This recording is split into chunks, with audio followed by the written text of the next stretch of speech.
about your relationship with Neil and how this photo came about.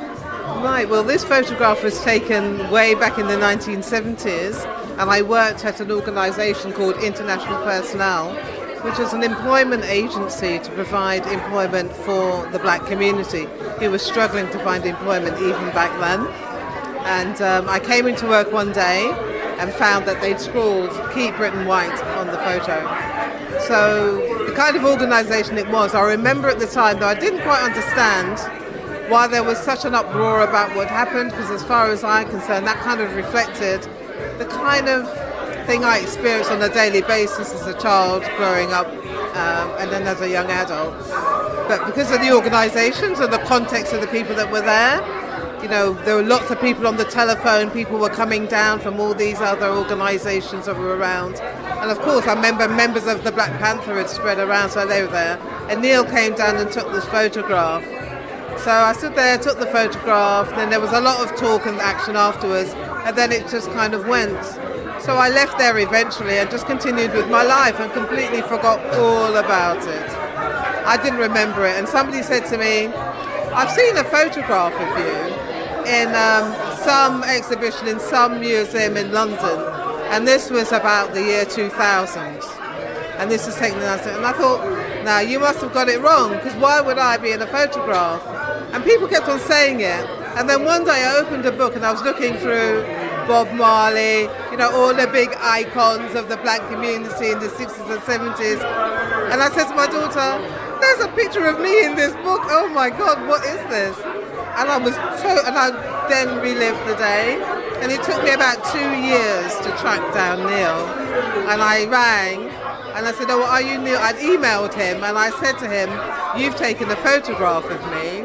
And he emailed me back and we spoke. And I said, "Yeah, there's a photograph of me standing outside International Personnel." And it was total silence. And then we met up and then, you know, so yeah. Tell me how you felt when you saw this. Well, I think I felt sad because my mother had always been very ambitious and tried hard to get us into the right schools. I'd done my GCEs.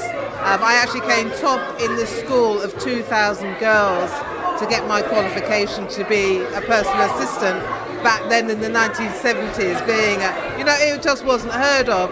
So as far as I was concerned, everything had kind of moved on. So when I came back here thinking, well, let me contribute back to the organisation, and I saw that and I thought really things had changed, but clearly it showed that nothing has changed. So I felt fortunate in the sense that I was in a position where I was employed and I could make choices, but in the context that just reminded me and kept me grounded in saying I'm a black woman living in London, really. Why do you think an exhibition like this is important today in 2018? I think it's very important. I mean, I've got a daughter who's a young lady who's second generation born in London, and you talk to her and she says, "Mum, I'm a Londoner." And as much as you grow up and hear the stories from your parents, there's no way you can really understand it. And her grandparents have now passed away. So like she said, you know, her point of reference is what she remembers from them and what I've told them.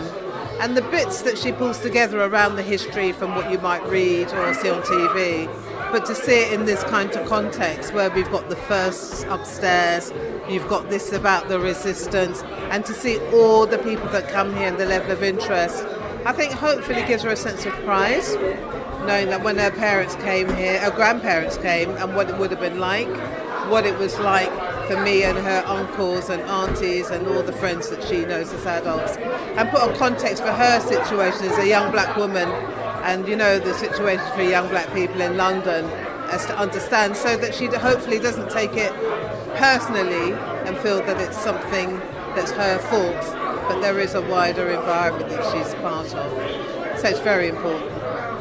And I know obviously you kind of weren't involved in the creating of this, but what is it that you want people to come here and take away with them? I think I want people to see the whole exhibition, because the resistance is there, because it's important in terms of the changes it made. I mean, this is just a small representation of what was going on in the country. and legislation got changed, the whole thing changed. And also this is part of creating the London that people love.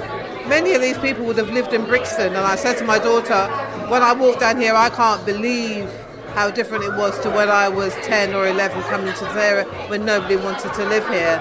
And now we can't afford to live here, you know?